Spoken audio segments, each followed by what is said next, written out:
अस्सलाम वालेकुम, मेरा नाम है ज़ुहैब भट्ट और आप देख रहे हैं ये ईद स्पेशल। और ईद स्पेशल में आज जो हमारे गेस्ट हैं वो है मियां असलम इकबाल साहब, सूबाई वज़ीर हैं सनअत और तिजारत के। अस्सलाम वालेकुम सर, कैसे हैं आप? ठीक ठाक हैं अल्हम्दुलिल्लाह। सर, सबसे पहले तो मैं आपको मुबारकबाद दूंगा कि आपने ये जो लॉकडाउन किया ये बड़ा अच्छा था और इस वजह से हम मेरे ख्याल से बहुत ज़्यादा पीछे आ गए हैं और वो जो स्पाइक एक बना था वो बहुत नीचे आना शुरू हो गया। आपका ये इकदाम, इसमें रास्ते में रुकावटें तो बहुत थी लेकिन बड़ी मजबूती से आपने लिया ये। बिस्मिल्लाहिर्रहमानिर्रहीम। बहुत शुक्रिया। सबसे पहले तो आप सबको ईद मुबारक। आपको भी मियां साहब और तमाम आलम इस्लाम के मुसलमानों को, स्पेशली पाकिस्तानियों को, ओवरसीज़ पाकिस्तानियों को बहुत बहुत ईद मुबारक। मुश्किल दौर से गुज़र रहे हैं। कोरोना के हवाले से बड़ी कीमती जानें भी ज़ाया हुई हैं। अल्लाह ताला उन सब के दर्जात बुलंद करे और उन पर रहमतों का नज़ूल करे, आसानियाँ पैदा करे। उनकी फ़ैमिली को अल्लाह ताला सब्र व हिम्मत दे। बड़ी जवान मौतें हमने देखी हैं। बिल्कुल बट सब गुजारिश ये है, ये एक मुश्किल फ़ैसले हैं कि आपको पता है पूरी दुनिया के अंदर जो इकॉनमी है वो एकदम नीचे की तरफ आई है, बेरोज़गारी बढ़ी है। ये सिर्फ पाकिस्तान का मसला नहीं है, पूरी दुनिया का मसला है। लेकिन इसके बावजूद प्राइम मिनिस्टर पाकिस्तान ने जो मुश्किल फ़ैसले किए उनमें से मैं समझता हूँ एक मुश्किल फ़ैसला ये था कि आपने जो तिबी माहिरीन थे और जो माशी माहिरीन थे उनकी आरा को बैलेंस करके चलना। तिबी माहिरीन कहते हैं कि सब कुछ बंद कर दो, माशी माहिरीन कहते हैं कि सब कुछ बंद करोगे तो लोग भूख से मरेंगे, मसाइल हो जाएंगे।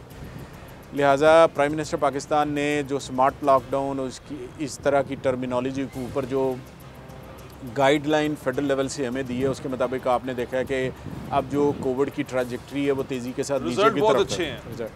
तो उसमें ये है कि मेहनत की गई है और अल्लाह ताला ने भी ख़ास करम किया और इसमें कोई शक नहीं है।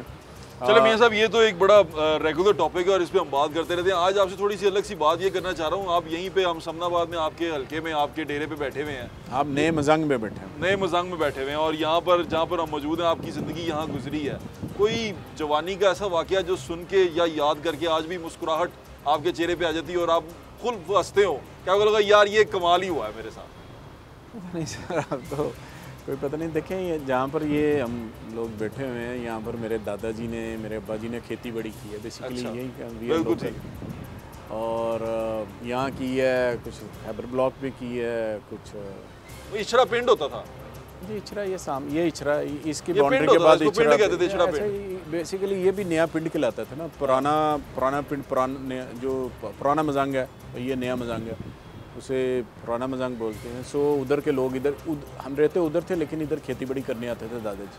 लेकिन बहरहाल फिर इधर ऑब्वियसली ज़मीन थी तो वो सारा सिलसिला हो गया।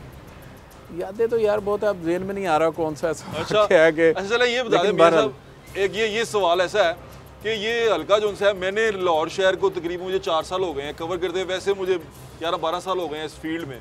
मैंने देखा है कि गाँव में तो होते हैं हल्का होता है जी, ये चौधरी दा हल्का है, फलां चौधरी दा हल्का है। मैंने ये लाहौर शहर में कुछ हल्कों में से ये वाहिद हल्का ऐसा देखा है कि जिसमें लोग कहते हैं कि ये मियां असलम इकबाल का हल्का है। क्या करते हैं आप, क्या जादू चलाते हैं, क्यों इतना प्यार करते हैं? और मैंने ये भी देखा है मुखालफीन भी आपसे प्यार करते हैं, ये क्या वजह है? लाहौर एक मुश्किल शहर है लेकिन एक बात है, लाहौरिये प्यार बढ़ा देते हैं। आपने देखा है कि लाहौर में जो भी बाहर से इलेक्शन अपने हल्कों से हार के भी आता है और लाहौर से लड़ता है तो लाहौर, क्योंकि मेहमान नवाज़ों का शहर है, ज़िंदा दिलाने लाहौर का शहर है, तो प्यार बढ़ा देते हैं। अब यहाँ पर यह है बट साहब, मैंने कोशिश की है, मैंने 20 साल मुझे इलेक्शन लड़ते हुए हो गए हैं। उससे पहले मेरा एक सियासी सफ़र है जो मैंने एज एक पॉलिटिकल वर्कर के तौर पर किया है अल्हम्दुलिल्लाह। तो मैंने कोशिश की है, अपना हो या गैर हो, किसी में जब मैं काम के लिए किसी का करता हूँ मैंने कभी तमीज़ नहीं की कि ये मेरा अपना है, ये वोटर नहीं है, ये पार्टी से है, ये बी पार्टी से है।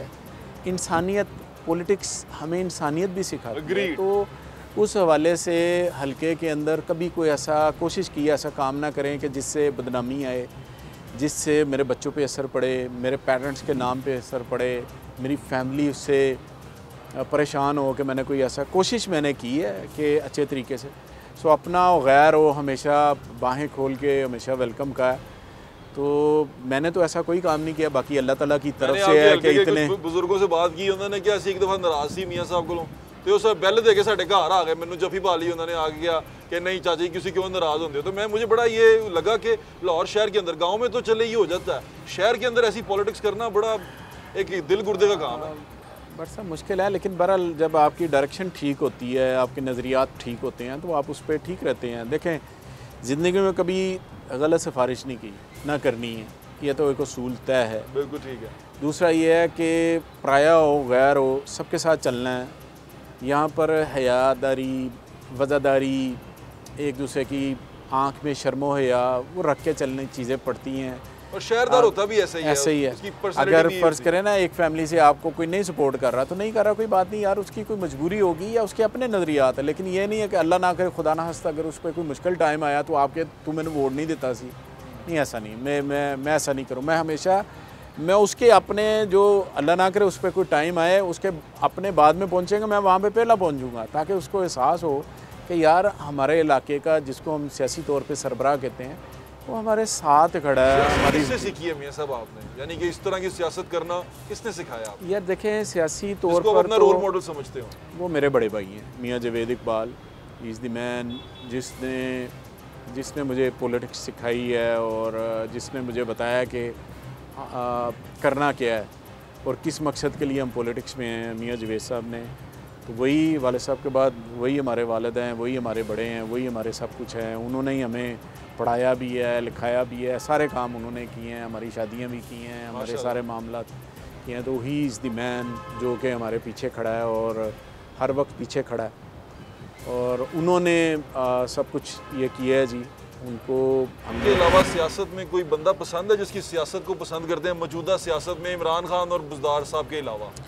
देखें, खान साहब का, इन दोनों के अलावा जिसकी सियासत पसंद करते जी, हैं।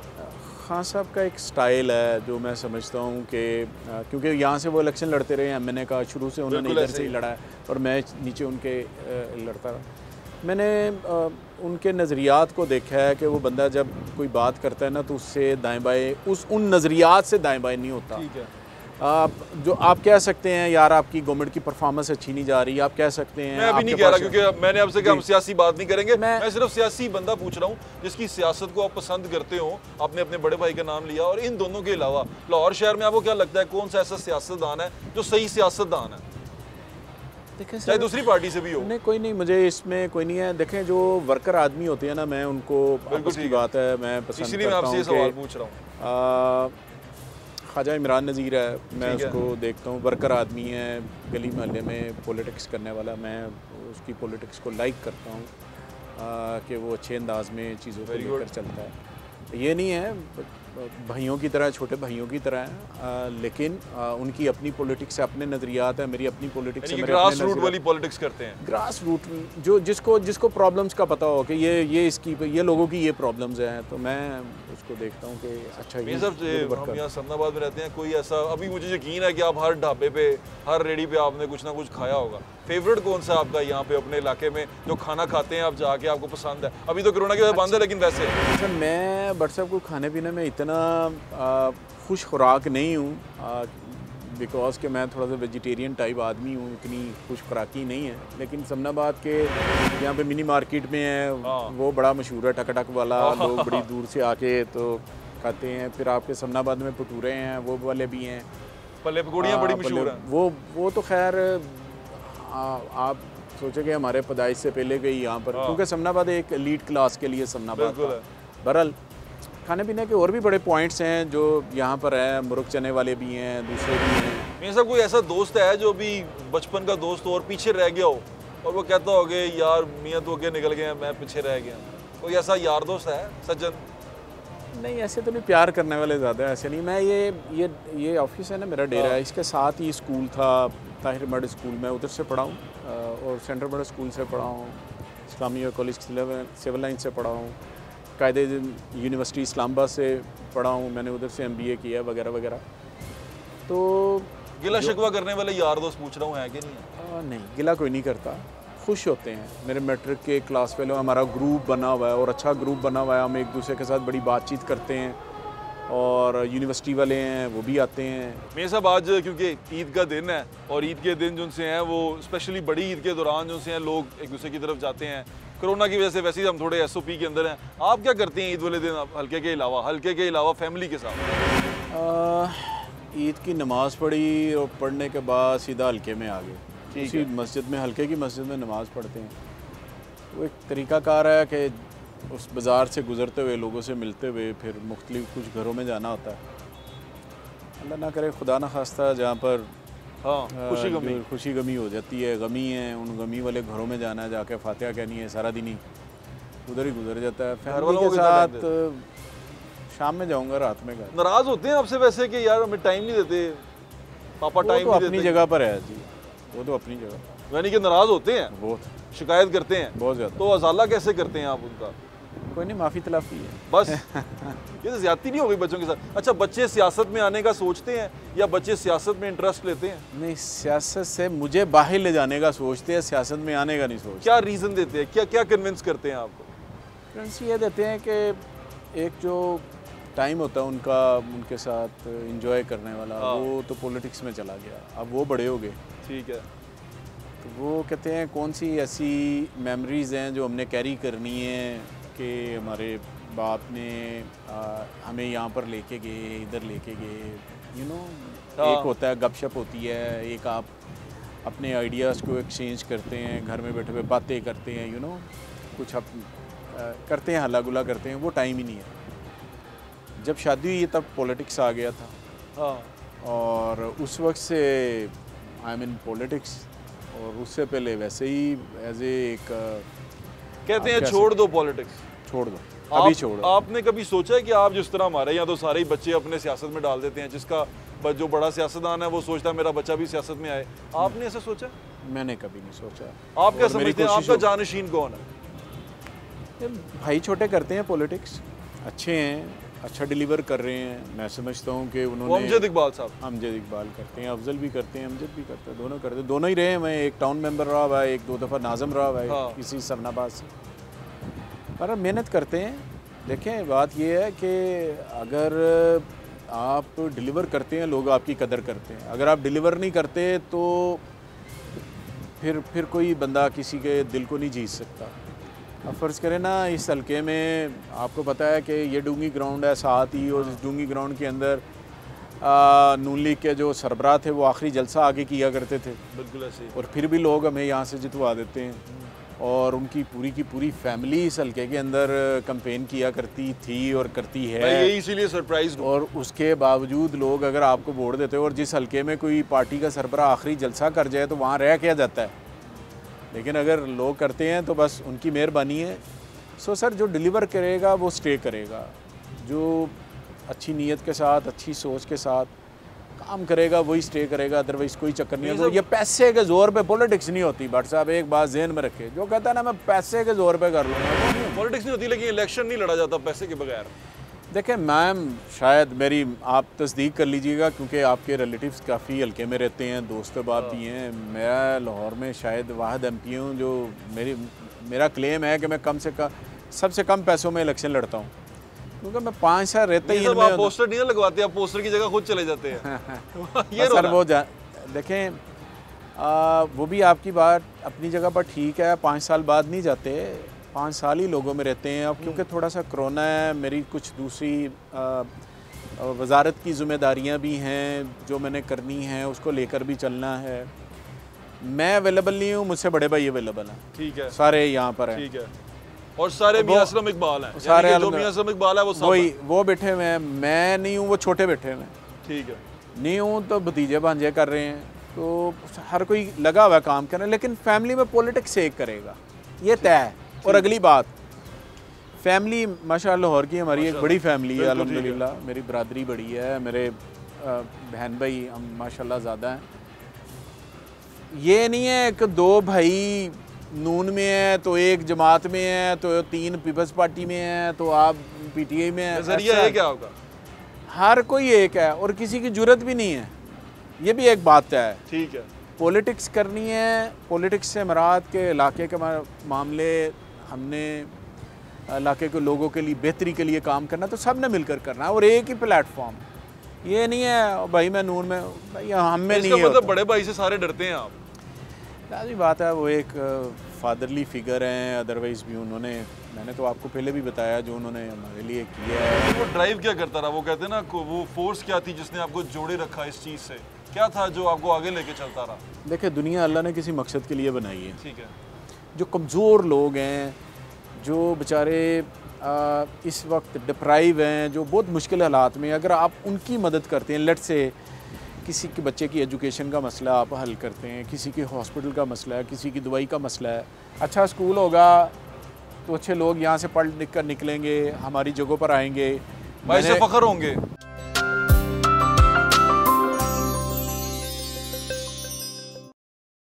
अच्छा मियां साहब, ये बताएं, आप पॉलिटिक्स में हैं, पॉलिटिक्स में आने की मोटिवेशनल फोर्स क्या थी पॉलिटिक्स में? अभी मैं पार्टी की बात नहीं कर रहा, पॉलिटिक्स में क्यों आए, क्या सोच के आए, और क्या आपका एम क्या है? कि जैसे हम किसी जॉब में जाते हैं, मैं एमडी बनना चाहता हूँ, मैं सीईओ बनना चाहता हूँ, आपका एम क्या है, आप क्या बनना चाहते हैं, पॉलिटिक्स में क्यों है? जो आप कह रहे हैं बनना चाह रहा, मैं भी वही बनना चाह रहा था, क्योंकि मैंने प्राइवेट सेक्टर में जॉब की है और मैं एमबीए करने के बाद प्राइवेट सेक्टर में जॉब कर रहा था, 2-1 जॉब्स की हैं, फिर मैं अपने बिजनेस में आ गया। देखें, पॉलिटिक्स में मैं फ्रैंकली स्पीकिंग मैं खुद नहीं आया। अच्छा। मैं लाया गया हूँ, बड़े भाई लेकर आए। ठीक है। वो इलेक्शन था, वाला साहब फोत हुए, यहीं पर उनका था, चेलम का ख़त्म था, मई का महीना था, अप्रैल में वो फोत हुए, 24 अप्रैल को, मई में उनका चेलम था। तो यहाँ पर बैठे बैठे बात हुई, नाज़म का इलेक्शन आ रहा था, जिसे हम चेयरमैन का आजकल कहते हैं, तो वहाँ यहाँ पर बात हो गई, वो कह दिया ये इलेक्शन लड़ेगा, इलेक्शन लड़वा दिया, साल बाद रिज़ाइन कर दिया, इंडिपेंडेंट लड़ने आ गए, एमपीए बन गए। तो मैं आया नहीं, फैमिली की तरफ से आप समझें कि मुझे कहा गया कि आपने इलेक्शन लड़ना है, वो कि मैं नहीं, स्टूडेंट पॉलिटिक्स भी इतनी मैंने कोई नहीं की, यूनिवर्सिटी की हद तक तो चले हम थे कि वहाँ पर डिफरेंट यूनियन बनी होती है, किसी यूनियन में थे आप?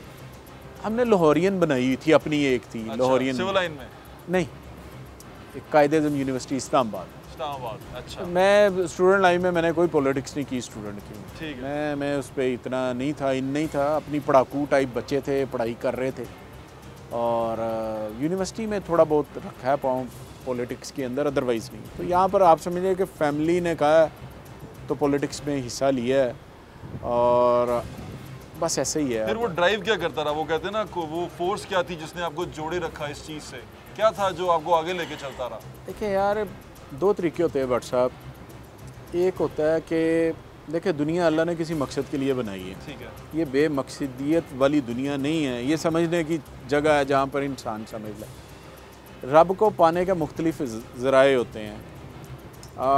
कोई नमाज रोज़े से अपनी इबादत को करता है, अल्लाह ताला उसे कबूल करता है, अल्लाह सबको करे, सबकी इबादत को कबूल करे, आमीन। और वो लगा रहता है अल्लाह को पाने के लिए। कुछ ये है कि अल्लाह ने जो अपनी मखलूक बनाई है, उस मखलूक को, उसकी जो बनी नौ इंसानियत है, जो कमज़ोर लोग हैं, जो बेचारे इस वक्त डिप्राइव हैं, जो बहुत मुश्किल हालात में, अगर आप उनकी मदद करते हैं, लेट से किसी के बच्चे की एजुकेशन का मसला आप हल करते हैं, किसी के हॉस्पिटल का मसला है, किसी की दवाई का मसला है, किसी की नौकरी का मसला है, इलाके में मसाइल हैं, पानी नहीं है, इलाके में सीवरेज के मसाइल हैं, इलाके में स्कूल नहीं है, इलाके में डिस्पेंसरी हॉस्पिटल नहीं है।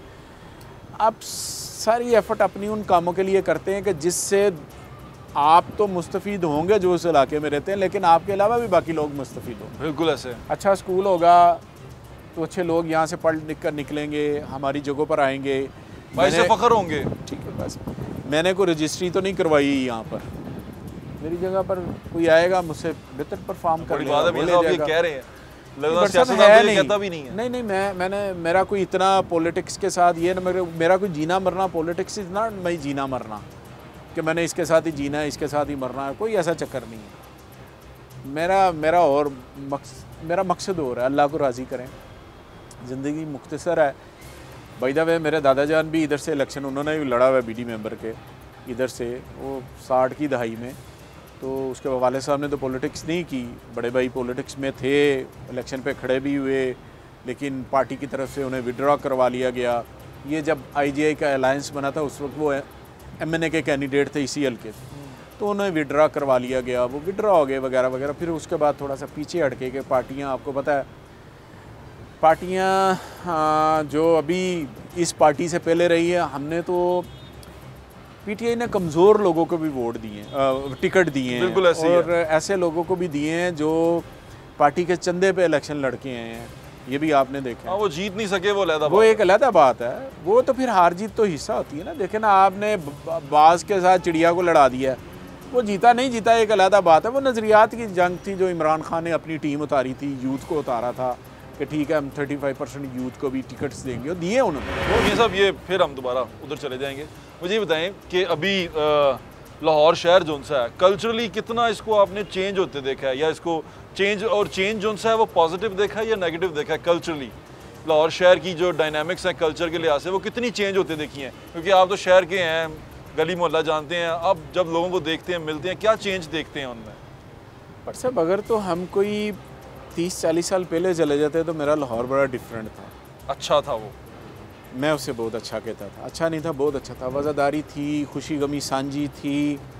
अच्छा हमारे हमसाये जो हैं उनके घर ही, अगर दीवार के साथ दीवार है, रात होगी उनके घर ही ठहर गए हैं, साथ ही ठहर गए हैं, वो हमारे घर ठहर गए हैं, सारा दिन उनके घर खेलते हुए गुजर गया, हमारा इधर गुजर गया है, खाने इकट्ठे पक रहे हैं, एक दूसरे का ख्याल रखा जा रहा है, कहीं आना जाना है तो वो मामला देखे जा रहे हैं। लेकिन लाहौर जैसे जैसे फैलता गया ना, वैसे वैसे लाहौर के अंदर से थोड़ी सी, मुझसे कोई नाराज़ ना हो, सच्ची बात कर रहा हूँ मैं, अपने लिए मैं उसको डिफेंड करूँगा, आप ठीक कह रहे हैं। वज़ादारी कम होती जा रही है, वज़ादारी कम हो गई है, वज़ादारी कम हो गई है। और लाहौर के अंदर जो एक दूसरे का बहुत ख्याल रखा जाता था, छोटे बड़े का जो लिहाज होता था, वो थोड़ा मैं समझता हूँ कम होता जा रहा है। बड़ी दुख की बात। जिम्मेदार कौन है ये मियाँ साहब, क्या लगता है आपको? क्या ये हम जो नए पेरेंट्स बने हैं वो जिम्मेदार हैं?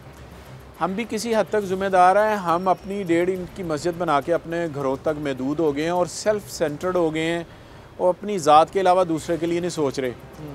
पहले तो ये होता था कि लोग अपने साथ वाले घर में, अगर अल्लाह ना करे खुदा ना हंसता किसी की गमी आ गई है, तो खाना वो साथ वाला घर बना के बेचता था। ऐसे जी पूरा मोहल्ला करता था, पूरा मोहल्ला करता था, और हमसाये का ख्याल रखा जाता था। और फ़र्ज़ करें देर सवेर में नहीं कोई खाना वगैरह पका तो आवाज़ दे के ले लिया जाता था, ऐसे ही था, सारा कुछ हो जाता था। वज़ादारियाँ ख़त्म हो गई भट्ट साहब। हम जो अब मेरे बाद वाली जो नस्ल है, मैं समझता हूँ कि इनको तो पता भी नहीं है कि ये होता क्या है, मोहल्ला क्या होता है, मोहल्लेदार क्या होते हैं, करीबी जो साथ रहने वाले लोग क्या होते हैं, हमसाया क्या होता है, नहीं पता मेरे ख्याल से। बिल्कुल नहीं उनको पता। बट साहब ये गलियों में मैं खेला करता था, इन्हीं गलियों में मैंने बेंटे भी खेले हैं, मैंने पंखे भी खेले हैं, मैंने रोड भी टायर भी चलाए, मैंने सारा कुछ इन्हीं गलियों में खेला हूँ। मेरा स्कूल ये था, इसमें सारा कुछ ही हमने किया। और जो बड़ा था महल्ले का, कोई भी अगर कोई फ़र्ज़ करें कोई गलती कर रहा था तो उसको डांट भी देता था। तो जो दूसरे, मुझे आज भी याद है, आपने वाक़या पूछा है, मैं आपके साथ शेयर करता हूँ। यहाँ पर अख्तर अली शाह साहब रहते थे, फ़ौत हो गए हैं, हमारे बिल्कुल साथ ही रहते थे। अरसा दराज से हमारे इधर ही आके वो आबाद हुए थे, उर्दू स्पीकिंग हमारे वो भाई थे। तो उनकी फ़ैमिली अभी भी, उनके बेटे इधर ही रहते हैं हमारे साथ। हमारे एज फेलो ही हैं सारे। उनके वाले साहब मेरे वाले साहब के साथ यहाँ, क्योंकि डेरा था हमारा और सारा यहाँ सिलसिला था। मुझे याद है कि वो छोटे भाई को उसने डांटा, उनके बेटे ने। तो यहाँ पे उनकी कैरम बोर्ड की दुकान थी घर में, उधर जो हमारा मेन घर है हवेली, हम उधर रहते थे। तो भाई ने आके मुझसे, जो छोटा आरिफ है, उसने आगे कहा कि भाईजानों ने मैंने मारे हैं। मैं उस वक्त, आप कह सकते हैं मेरी एज कोई होगी 16-17 साल की होगी। तो मैं गुस्से में, मैं और वो निकले हैं और आके तो वहाँ पे थोड़ी तोड़ फोड़ कर दी। लड़कपन था, जवानी में बंदा कर गया कि भाई जज्बाती हो गया, नहीं होना चाहिए था। अब्बा जी घर आए रात को 8-9 बजे आए, तो उन्हें पता चला कि इस तरह मोहल्ले में कोई एपिसोड हुआ है, और एपिसोड ये हुआ है और इसकी शिकायत आई है। कभी ज़िंदगी में नहीं, आप मोहल्ले में पूछ लें, कभी भी नहीं ऐसा कभी एपिसोड हुआ है। जितने मेरी ज़िंदगी के साल गुजरे हैं, मैंने कभी भी ऐसी हरकत नहीं की। वो हो गया जज्बात में कि भाई को उसने मारा और मैं कर लिया। मेरे वालिद साहब ने ये कहा, अल्लाह दर्जात बुलंद करे, पुत्र तू जाएगा, तू माफ़ी मंगेगा तो घर आएगा। ये बहुत बड़ी बात थी। और मैं अगले दिन, वो हमारी एक घर के बाहर परचून की दुकान है, करियाना स्टोर है, वो वहाँ पर अख्तर अली शाह साहब खड़े थे। तो मैं बाकायदा तौर पर मैंने जाके उनसे माफ़ी मांगी कि अंकल मैंने कल ये मुझसे एपिसोड हो गया तो मुझे माफ़ कर दे। तो वो भी एक बड़े वज़ादार और बड़े आदमी, खुले दिल के इंसान थे। उन्होंने कहा बेटा कोई मसला नहीं है, आपके वालिद में हम आपस में दोस्त हैं। ये दरून शहर में भी ये सेम इसी तरह था, ये दरून शहर की तरह था। बड़े पंचायत होनी, फैसले हो जाने, इम्प्लीमेंट होते थे। लोग अगर कोई नहीं मानता था उसके ख़िलाफ़ हो जाते थे कि उस बड़े ने फ़ैसला किया है तो ये तुझे मानना पड़ेगा।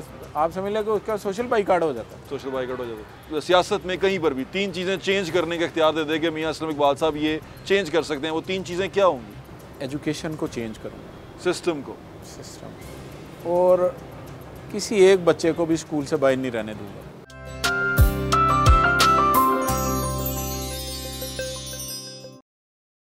तो ये काम हुआ करते थे, अगर कोई डांट लेता था तो उसको जायज़ समझा जाता था। अब बच्चे को कोई डांट लेता है तो उसको नाजायज़ समझा जाता है।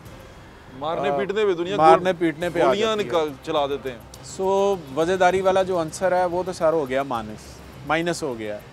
और हम अपने बच्चों को सिर्फ अपना बच्चा समझ रहे हैं, दूसरे के बच्चों को अपना बच्चा नहीं समझ रहे। जब हम दूसरे को बच्चों को अपना बच्चे समझेंगे, पहले ये होता था वर्कशॉप के बच्चा पास एक बच्चे समझे, बच्चा एक पास हुआ ना, हाँ, अगली क्लास में चले गए तो जो उसकी किताबें होती थी ऑटोमेटिकली मोहल्ले के गरीब बच्चे के पास चली जाती थी। बिल्कुल ठीक है।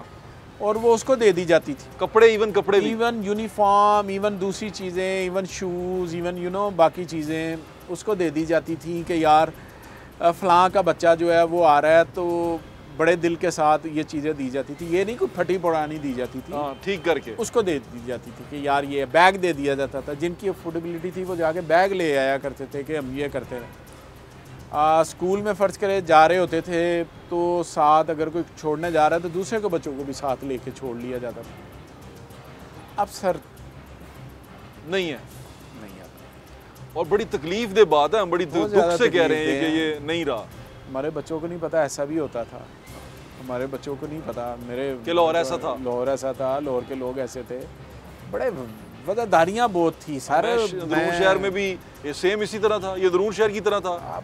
बड़े पंचायत होनी, फैसले हो जाने, इम्प्लीमेंट होते थे। लोग अगर कोई नहीं मानता था उसके ख़िलाफ़ हो जाते थे कि उस बड़े ने फ़ैसला किया है और ये तुझे मानना पड़ेगा। आप समझ लें कि उसका सोशल बाइकाट हो जाता। और बच्चे के फ़ैसले होते थे, अल्लाह ना करे मियाँ बीवी में लड़ाई झगड़ा हो गया है तो उसको बुला के डांटा जाता था, सुलह कराते थे, सुलह कराई जाती, डांट दिया जाता था, बाकायदा तौर पे डांटा जाता। इंसान का बच्चा बन, तूने मुझे शिकायत आई तो ये वगैरह बच्ची को समझाया जाता। अब बदल गया, अब अदालतों में जाते हैं लोग, अब एक दूसरे को ख्वार करते हैं, ख़ुद भी ख्वार होते हैं। बहरहाल हमारी भी गलतियाँ, एज ए पॉलिटिशियन हमारी भी गलतियाँ, एज ए फादर हमारी भी गलतियाँ। हम लोगों को अपने बच्चों को नहीं आगे ये चीज़ ट्रांसफ़र नहीं कर सक रहे कि मेरा लाहौर ऐसा था, मेरा लाहौर ऐसा है। मेरे लाहौर ने बड़े बड़े नाम पैदा किए हैं। मेरे साहब कोई ज़िंदगी में रिग्रेट है कि ये काम मैं ना करता तो अच्छा होता, मैंने क्यों किया वो काम? बट सब रिग्रेट जो है ना मेरी लाइफ में एक ही है, मैं बच्चों को टाइम नहीं दे सका।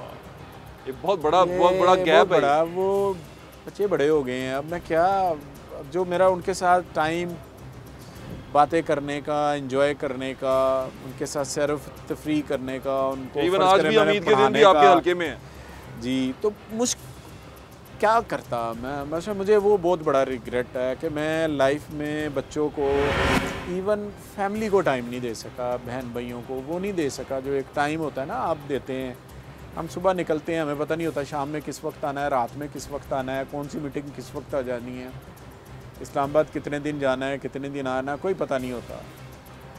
ये बहुत बड़ा रिग्रेट है जो सारी ज़िंदगी कोसता रहेगा, क्योंकि कुछ आपने चीज़ें अपने बच्चों में ट्रांसफ़र करनी होती हैं। ठीक कह रहे हैं। वो जब तक आप उनके साथ बातचीत नहीं करते हैं, उनको सिखाते, वो ट्रांसफ़र नहीं होती। आप उनके साथ बैठे नहीं, आप उनके साथ बातचीत नहीं कर रहे। देखिए बाप जो है ना, माँ और बाप, स्पेशली बाप, बच्चों के लिए एक सुपरमैन आइडियल होता है। ऐसे ही है वो, उसके लिए हर वो चीज़ जो दुनिया में कोई बंदा नहीं कर सकता, बच्चा समझता है मेरा बाप कर सकता है। वो अपने बाप को, कोई भी आपके बच्चे हैं वो भी आपको कहते हैं हमारा वालिद जो है वो सुपरमैन है, वो हर दुनिया में। मैं इसे कहूँगा कि वालिद अपने बाप को, डैडी मुझे ये ख़रीद के दो, पापा मुझे ये लेकर दो, तो बाप ले सकता नहीं ले सकता, उसको पता है मेरा बाप मुझे ले देगा। ऐसे ही है। तो वो चीज़ें बड़ी मिस की हैं अपनी लाइफ में। रिग्रेट इस मामले में बड़ी शिद्दत के साथ कभी आता है कि यार काश मैं इनके साथ होता। आपने बड़े ऑनेस्टली इसका जवाब दिया। अच्छा, एक और बात, आपको 3, ये आखिरी पे हम आ गए हैं, 3 आपको चेंज करनी पड़े, चीज़ें चेंज कर सकते हो, अल्लाह ताला आपको इख्तियार दे दे, सियासत में कहीं पर भी 3 चीज़ें चेंज करने का इख्तियार दे दे कि मियाँ असलम इकबाल साहब ये चेंज कर सकते हैं, वो 3 चीज़ें क्या होंगी? एजुकेशन को चेंज करूँगा, सिस्टम को, और किसी एक बच्चे को भी स्कूल से बाहर नहीं रहने दूंगा। ठीक है, फेयर ना। मेरा ख्वाब है, मेरी ड्रीम है कि हर कमज़ोर आदमी का बच्चा जो ईंटें भी उठाता है या रेड़ी लगाता है, उसको इक्वल अपॉर्चुनिटी होनी चाहिए एजुकेशन की। उसके स्कूल का बंदोबस्त मैं ज़रूर करूँगा, और इतना ज़्यादा करूँगा कि आप समझें कि मेरा एक ही मकसद होगा कि मैंने इनको पढ़ाना है, कौम को पढ़ाना है, कुछ नहीं करना। नौकरी मिलनी नहीं मिलनी छोड़ दें, आप पढ़े तो हुए हैं ना, आपको समझ तो है, आपको पता तो है ना। लोग कहते हैं यार पढ़ भी गए हैं, नौकरी नहीं, एक शाऊर आना चाहिए माशरे में रहने का तरीका। दूसरा बट साहब, मैं हेल्थ के हवाले से मैं देखता हूँ ना लोगों में जो प्रॉब्लम्स आ रही हैं, मैं पिछले दिनों भी बात की, कैबिनेट के अंदर बात की, ऐसे छोटी सी बात है, कैबिनेट की बात है, मैं कर देता हूँ। मैं ऑफिस में बैठा हूँ, लोग आते हैं यार इसका डायलिसिस होने वाला है, इसका फ्लाउ होने वाला है। हमारे पास भी बहुत सारे लोग इसी तरह आते हैं। तो मैं तो अल्लाह का शुक्र है, मैं आधे घंटे में इसका सिस्टम बना सकता हूँ, क्या होना चाहिए क्या नहीं होना चाहिए। गरीब आदमी जो है इलाज के बगैर उसको नहीं रहना चाहिए।